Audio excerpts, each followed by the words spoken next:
Chosen one. Practitioner.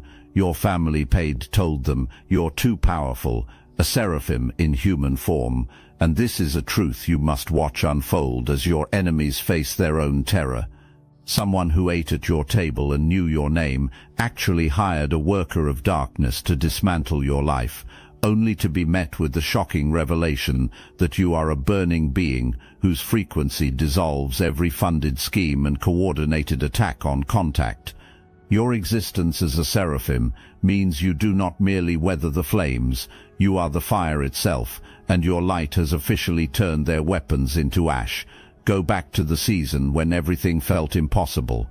You were moving but not advancing, working but not winning, pushing towards something you could see clearly in your mind, and yet the ground beneath you kept shifting every time you gained footing. You could not explain it. On the surface, you were doing everything right. You were showing up, you were putting in the effort, you were praying and pressing and reaching. But something invisible kept intercepting the result, like your energy was being rerouted before it could land anywhere real. That heaviness you carried was not failure. That was not the universe sending you a message that you had reached your limit. That was interference. That was the friction produced when dark energy is directed at something it cannot naturally stop, so it works over time just to slow you down. Here is what you need to understand about that season. It was not random, it was not bad luck, and it was absolutely not a reflection of who you are. You were the target of something intentional, something that required planning, resources, and the kind of cold calculation that only comes from watching someone you cannot control begin to rise.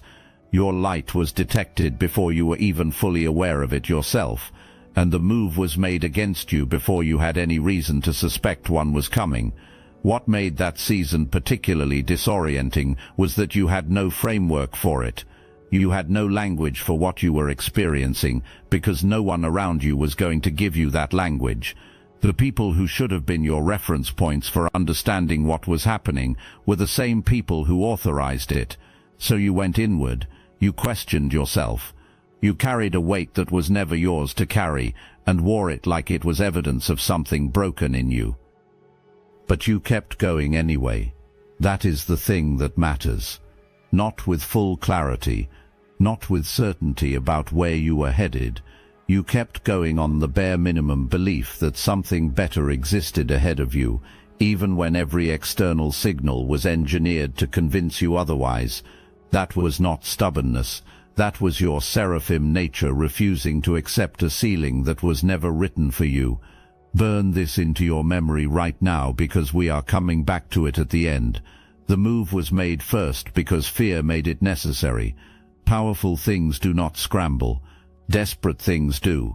And the scramble that happened when your name came up tells you everything you need to know about who was actually holding the real power the whole time. You were still finding your footing, still carrying doubts that had been planted in you deliberately, because a person who doubts themselves is easier to contain. And while you were navigating those doubts, something was radiating from you that had nothing to do with what you were doing on the outside. Something ancient, something that predates this lifetime, this bloodline, anything that could be claimed or credited by the people watching you. It was simply in you. It always had been. The people closest to you felt it before you named it. And instead of celebrating what they were witnessing, instead of understanding that your rise would have elevated everyone around you, they made a different choice. They decided that what was growing in you was a threat to the position they had assigned themselves in your life. So they went to work at the root level. It started with precision, a comment dropped at exactly the right moment to deflate a breakthrough, a comparison designed to make you measure yourself against someone smaller than your actual calling. A subtle redirection every time you got clear about your direction, not obvious enough to confront, but effective enough to create confusion. And you, being someone who extends the benefit of the doubt, chalked it up to timing, to life being complicated, to coincidence. But coincidence does not have a pattern. When the same type of blockage keeps appearing in the same type of configuration, that is not the universe being indifferent. That is a signature.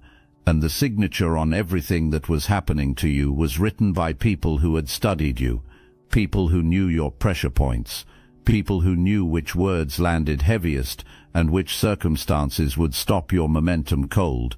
What those people did not account for was the force already living inside you. Something in you does not negotiate with pressure the way ordinary things do. It compresses under force and then releases with greater velocity than before. Every time pressure was applied to you, you were gathering energy for the next ascent.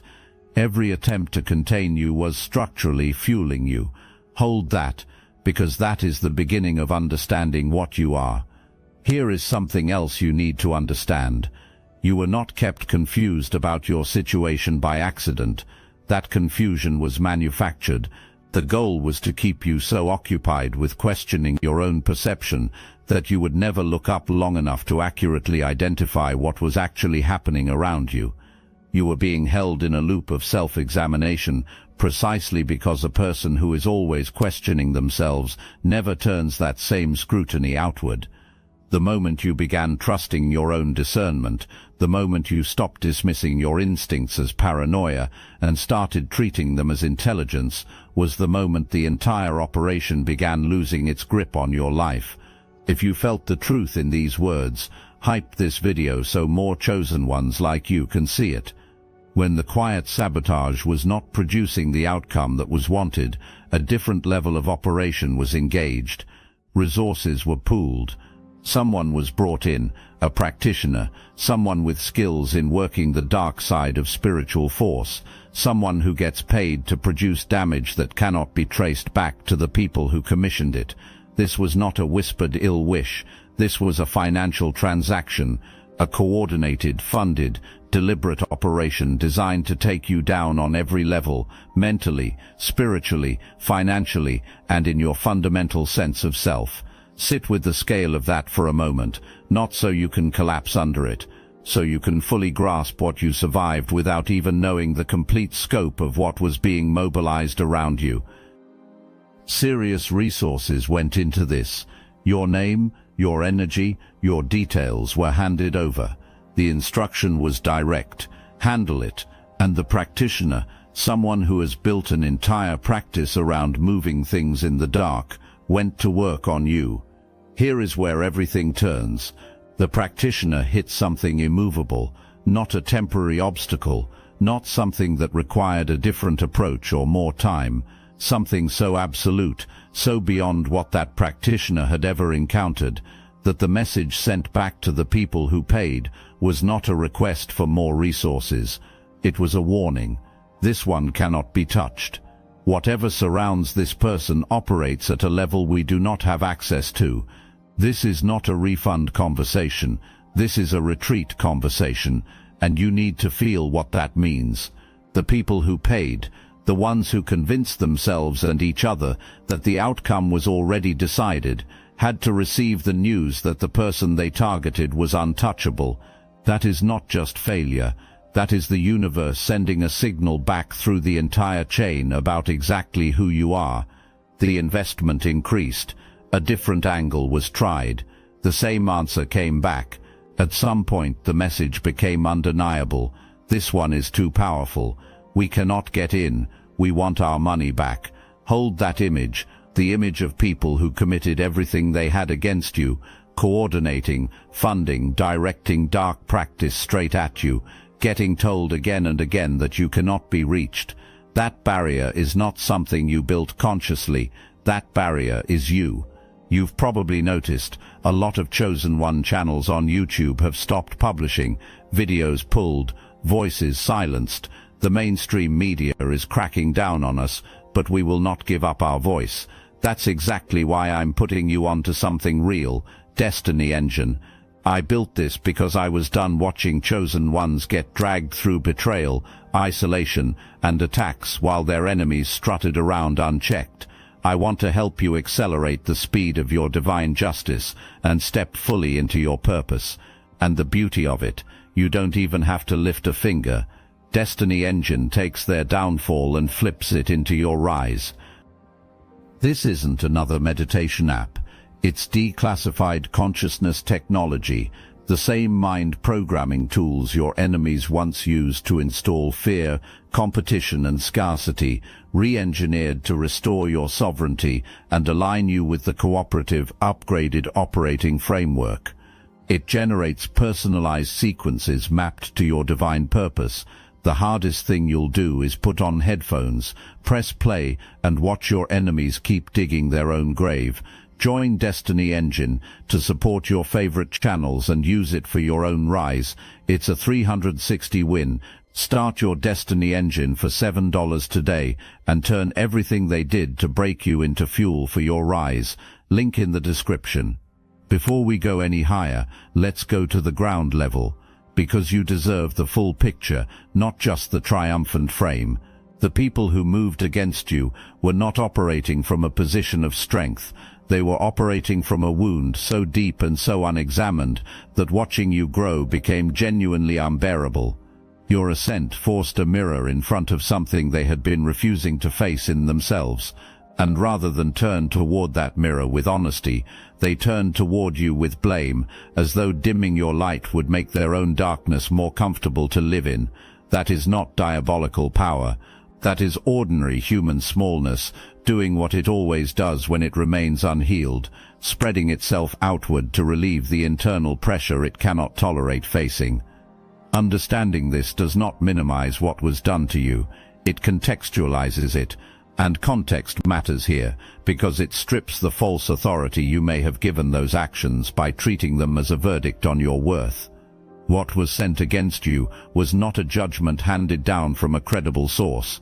It was a symptom of someone else's unhealed fear, meeting something it was incapable of containing. The people who hired the practitioner did not do so from a position of certainty. They did so from desperation dressed up as strategy. There is a difference between someone who moves against you because they are confident they can win, and someone who moves against you because they are terrified of what happens if they do not. The first is a show of power. The second is a confession.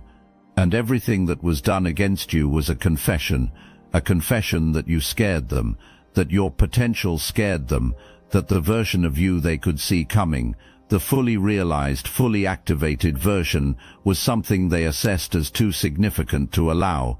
You need to carry that understanding with you going forward, not as fuel for resentment, but as clarity, because a person who understands the origin of the attacks against them stops absorbing those attacks as personal truth and starts receiving them as confirmation. The confirmation is this: you are exactly as significant as the scale of the effort to stop you suggests. Not more, not less. Exactly that significant. The residue of those seasons, the places where the weight of what was directed at you still echoes, deserves acknowledgement. You are not required to pretend you came through unaffected in order to claim your victory. The attack was real, the weight was real, and your survival of both is equally real. More real, actually, because what was used against you had an expiration attached to it, and you do not. The word seraphim, in its ancient root, means burning ones, not beings who fight, not beings who strategize against opposition, beings who burn. Beings whose defining characteristic is the intensity of what radiates from them, so close to the source of all creation that what is false, what is corrupt, what operates in shadow, cannot remain in their presence, not through combat, through proximity, through the nature of what they emit. That is the frequency you were born carrying. It is encoded in you at a level that precedes conscious choice, spiritual practice, or anything taught to you in this lifetime. It is structural, it is what you are made of, and it is why everything sent at you dissolved before it could find an attachment point. When the practitioner brought your energy into their practice and attempted to apply dark work to it, picture what actually happened. The dark work made contact with something operating at a frequency that is fundamentally incompatible with darkness. It did not find a host. It did not find a surface it could grip. It encountered something like trying to extinguish a furnace with more fire and came back with nothing but evidence of its own failure. This is why every blockage eventually broke. This is why every season you were supposed to remain trapped in, you walked out of, not always quickly, not always without cost, but you walked out every single time, not because you executed a perfect strategy, but because what you are kept expressing itself, even when you are not consciously directing it. The pilot light in you does not respond to external conditions. It does not depend on how much support you have, how safe your environment is, or how loud the opposition gets. It burns because it is built to burn. That is its nature. That is your nature. An attack comes. You struggle. The expected outcome is collapse. Instead, you stabilize. More pressure is applied. You heal. The escalation increases. You rise further than you were before the attack began. That cycle repeats. And every single pass through it, you emerged further along than you were at the start of that round. Every season that was supposed to be the one that finally kept you down, you came out of carrying something new. You came out with sharper discernment about who deserved access to your life. You came out with deeper understanding of your own architecture under pressure. Unexpected resources surfaced at exactly the point of greatest need. Pathways opened in directions that should have been sealed. The interference that was designed to drain you was, in practice, stripping away everything not aligned with your actual frequency, so that what remained in your life was concentrated and clarified. You were not simply surviving, you were being refined. And the people behind the operation could not decode what they were watching because it made no sense within their framework. Their framework holds that sustained, funded, multi-directional pressure eventually produces collapse. You broke that framework without even intending to. You broke it by being something that framework was never designed to handle. What you also need to recognize is that your recovery confused the people watching every single time. Your resilience was not something they had factored in, because they had built their understanding of you around the version of you that was carrying their doubt, their narrative, and their limitations. The real you, the one underneath all of that imposed weight, had never been factored into their calculations, and every time the real you surfaced through the pressure, it invalidated every projection they had made. You did not just survive the operation, you made the operation look incompetent by simply being who you are. The scale of resources directed at stopping you maps directly to the scale of what is written ahead for your life. Serious investment is not mobilized to prevent a minor outcome. The coordination, the funding, the practitioners, the sustained effort across multiple attempts, all of it points to what is visible on the horizon for you. And the fact that none of it landed confirms that what is ahead cannot be rerouted by human hands, regardless of the tools those hands are holding. Your soul is seasoned, not tired, seasoned, concentrated in the way that only comes from passing through refinement across a long existence. You did not arrive in this body as a beginner. You arrived already configured. The authority that flows through you is not something you have been building from scratch in this lifetime. It is something you came in carrying, something so far advanced of what was sent against you that the mismatch, at the spiritual level, was never even close. This is why it was already in your DNA before you made a single conscious spiritual choice. You did not earn your way to this frequency through discipline alone.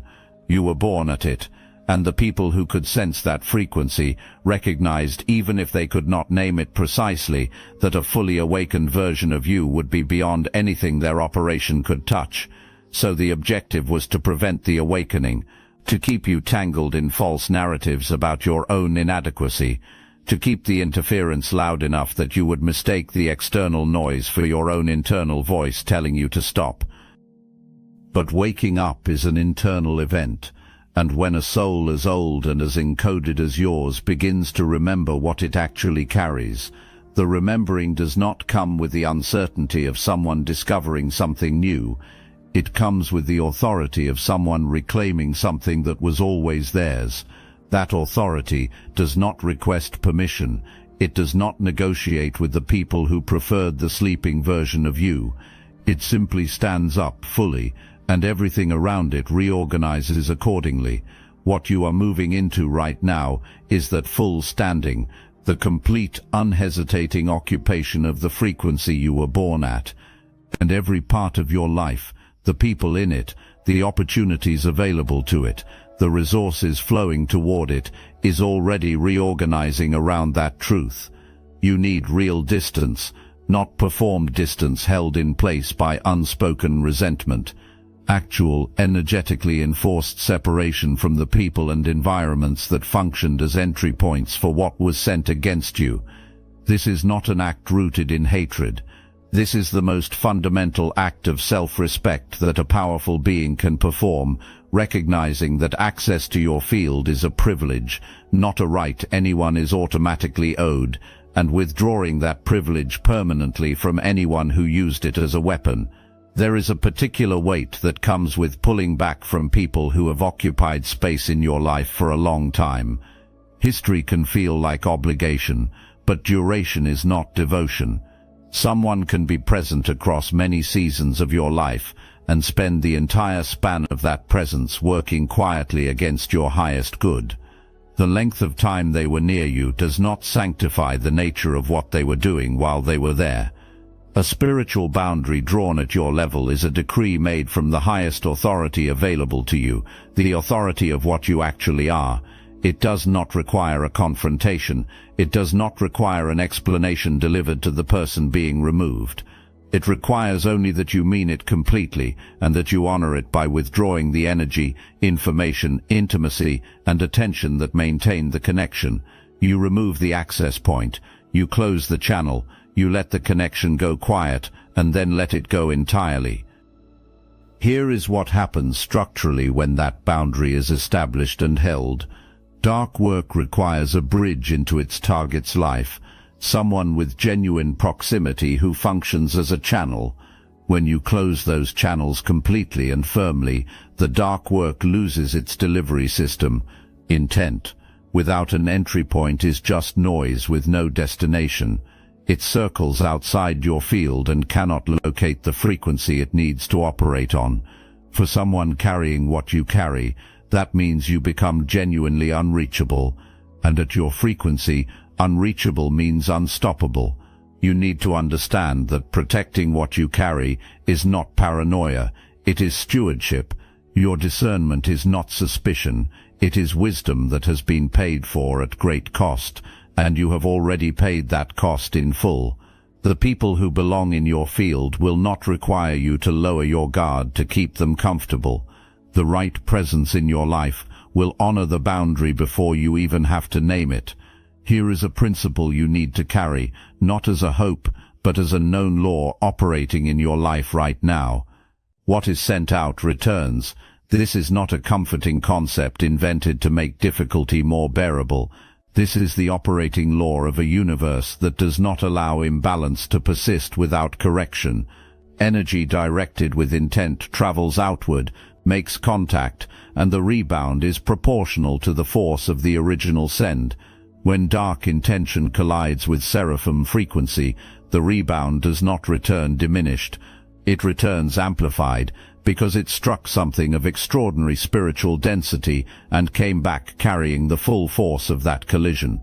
The people who commissioned the work against you are not exempt from this law. No one is.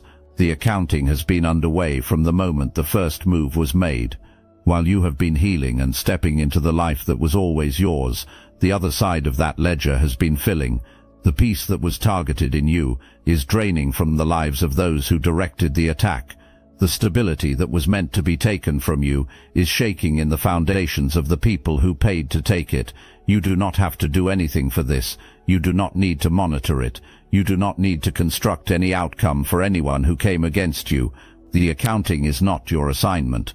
Your assignment is what comes next for you, and what comes next is significant enough to deserve every unit of your attention.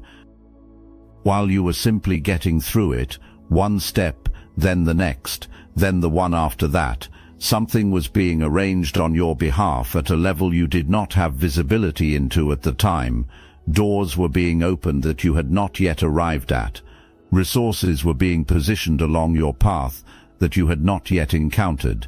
The people who are meant to walk with you, the ones who carry what you need and genuinely need what you carry, were already being moved into position.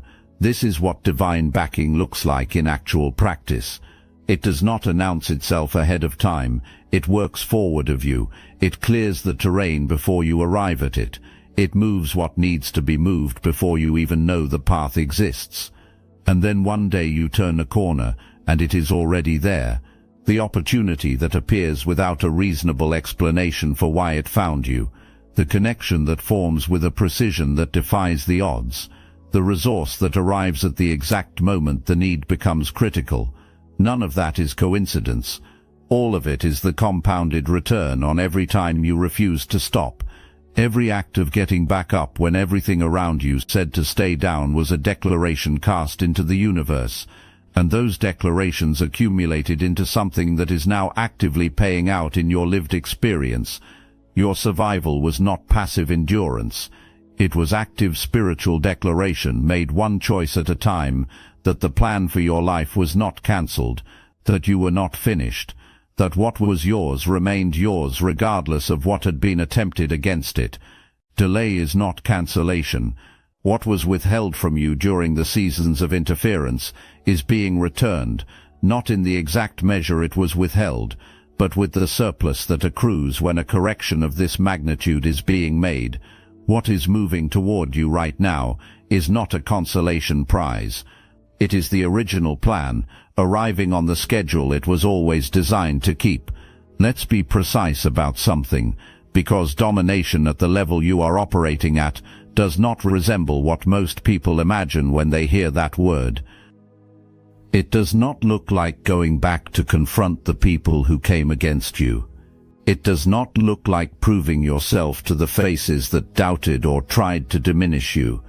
Returning to demand acknowledgement from the exact people who withheld it is not power, it is still allowing them to function as your reference point.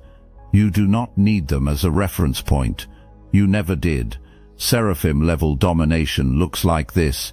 You become fully what you are, completely, without softening your edges for people who are unsettled by your frequency, without waiting for consensus from people who have consistently demonstrated they cannot read you accurately, without shrinking in any environment where the most powerful presence in it is yours. You build what you can see, you speak from what you actually know, you move with the authority of something that passed through fire and emerged burning at a higher intensity than before.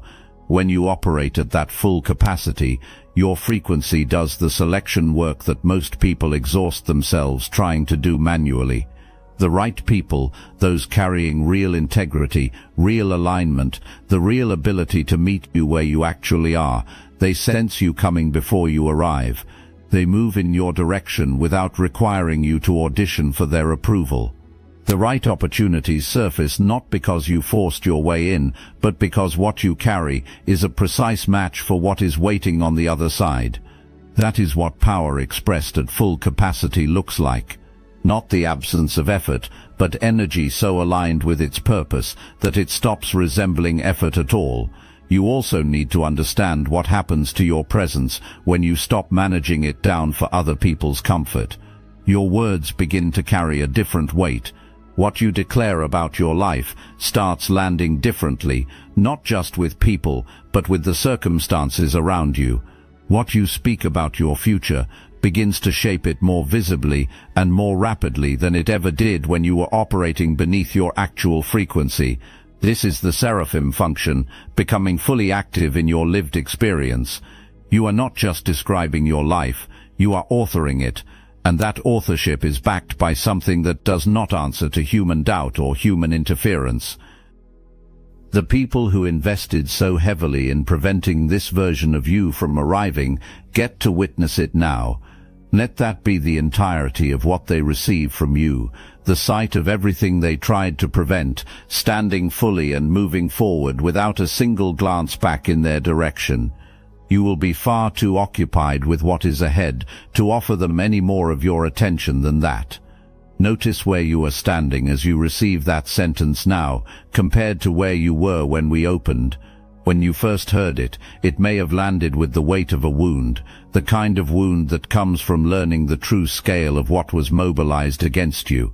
Right now, in this moment, that same sentence is a trophy. It is documentation of something so extraordinary that most people will not have the framework to fully hold it when you describe it to them. Real resources went in. A practitioner who does this work as a practice was engaged. Every available instrument of dark force was directed at you, and you are not only still here, you are more fully yourself than you have ever been at any prior point in your life, more awake, more anchored, more of a danger to every false ceiling that anyone has ever tried to fasten over your future. The version of you they paid to prevent is the one engaging with this right now. You are the exact outcome that serious investment was made to stop.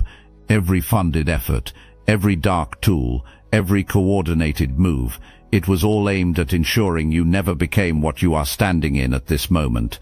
And here you are, not softened by the opposition, sharpened by it, not confused by what was sent, clarified by it, not diminished by the weight of what you carried through those seasons, made more concentrated by it. You are seraphim in human form. That is not a metaphor selected to lift your mood on a hard day. It is a literal description of the frequency you carry, the rank you hold in the spiritual order, the nature of the protection that has surrounded you since before you took your first breath in this life, and the purpose that carries your name on it from before you arrived. Burning ones, purifiers, beings whose presence alone causes what is false to dissolve. That is your function. You do not have to perform it as a practice. You simply have to show up fully as what you already are, and let that presence do what it was always built to do. The practitioner found out what that means. The people who paid found out. Every dark current directed at you found out. And now you know, fully, completely, in a way that cannot be argued away, because the proof is not a concept, it is your life. It is every season you were designated to not survive, that you walked out of. It is every version of the ending that was written for you, that you refused to inhabit. The fire that was sent at you found something it could not extinguish, because you are the fire. You have always been the fire. Everything that was launched at you landed on the sun. Go forward now, with all of it, with the ancient authority encoded in your bones, with the divine protection that has been active since before you had language for it, with the abundance that is already in motion toward you and cannot be rerouted, with the full weight of everything you have survived converted into fuel.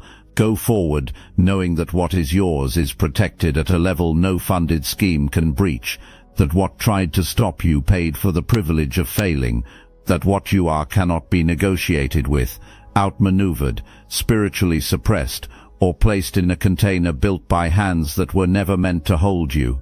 You are the one they warned each other about. You always were. Now move like it, still burning, still rising. And this right here, right now, is only the beginning.